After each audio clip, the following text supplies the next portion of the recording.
আজি যেহেতু আমাৰ শ্ৰী শ্ৰী মা কালী পূজা আৰু মা কালী পূজাত আমাৰ ঘৰৰ পৰা প্ৰসাদ দিবৰ কাৰণে একদম ওলাইছে। আছে আমাৰ ফেমিলি, আপোনালোকে দেখি আছে হিমা, মিলি, জুলি আৰু তাৰ মা গৈ আছে। চাওক আপোনালোকে দেখি আছে, যিহেতু আজি শ্ৰী শ্ৰী মা কালী পূজাৰ আমাৰ গাঁৱত, গতিকে আমাৰ ফেমিলি এনেকুৱা ধৰণৰ প্ৰসাদ দিবৰ বাবে ওলাইছে।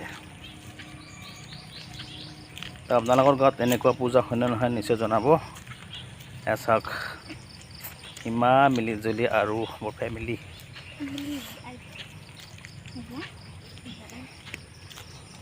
দেখি আছে প্ৰসাদ লৈছে।